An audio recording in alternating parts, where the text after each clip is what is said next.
man? It's your big brother K-Rino. Man, look, let me tell y'all something. It's always refreshing to see. You know what? I can't even say always because it don't. This don't. What I'm about to talk about doesn't happen very much.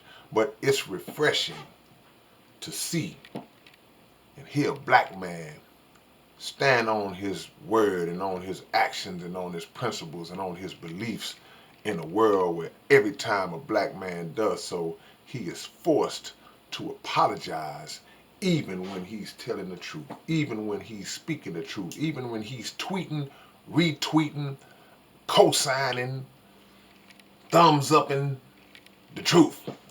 He's forced to apologize and is scared off of the block, literally ran off of the block by that word called anti-Semitic.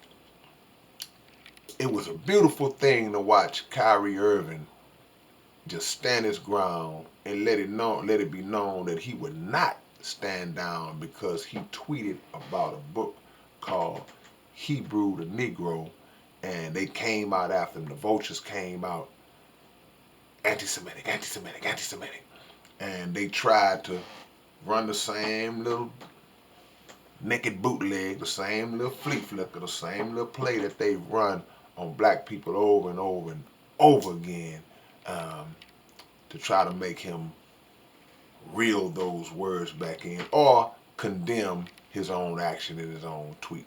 Kyrie's words was, "I'm not gonna stand down," and it's refreshing to see that because, boy, in this apology culture that we in right now, and it's a black man apology culture. It's like we are immediately forced on the apology stage and forced to say, "I'm sorry."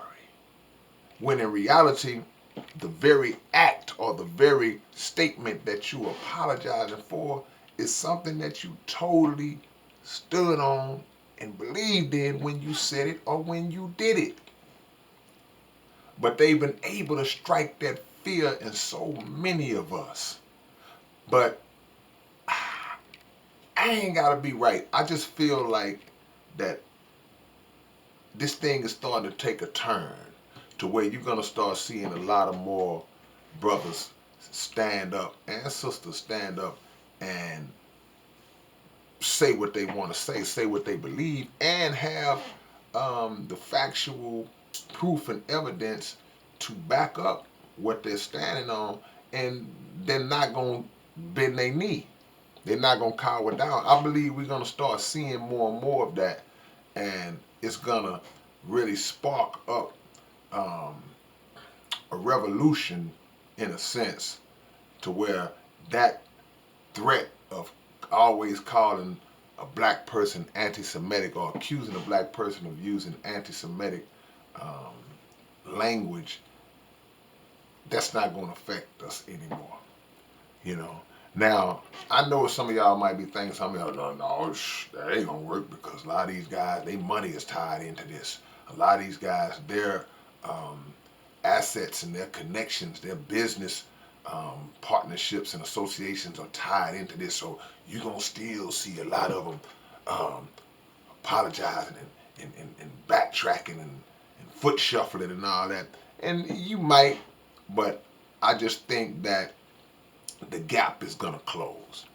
I think that the numbers are gonna start to draw closer, even if they don't even out, because usually it takes one to exhibit a display of strength, a show of strength, a show of some backbone that a lot of these brothers don't seem to have.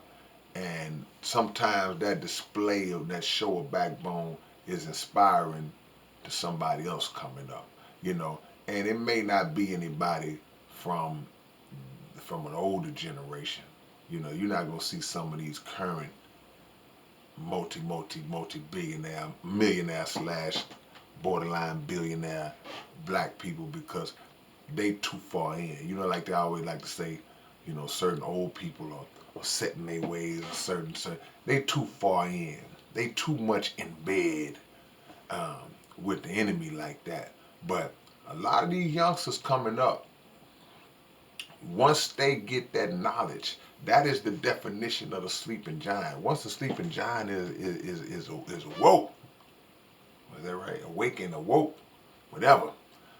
Once they woke, then this generation that's known as the Joshua generation, they not gonna be folding and apologizing and crying on TV and backtracking their words and all that. And Kyrie, he really made me proud because he's been under a lot of attack, last couple of years. And um, the liars, they totally know that a lot of this information is true. It's just information that condemns the lies that they tell. And it just breaks down that myth of them claiming to be something that they're not. So anytime somebody with a name and a platform goes in on that, they come like the police. And typically, like the case is with the police, when the police show up, everybody gets scared and freeze up. But it's always that one. It's like, man, call the police. I don't care nothing about the police. And when the police get there, they still talking. Cash money trash. So, you know, again, it was refreshing to see that. And I'm praying that we're going to see more of it. I just believe we are. I believe we are. We're going to still have a few little sellouts in the bunch. But, I think that this generation is going to be the one to shut down or basically combat the apology um, culture that we've been forced into. Stand on your truth, man. Make sure you know it's true. Make sure you know what's being said and what you standing on is the real deal. And once you can verify and prove that it's the real deal, man, don't let nobody run you off the corner, man. Stand on it, stand on it, stand on it. All right, man, it's your big brother, K-Rino. I'll catch y'all later on. Peace.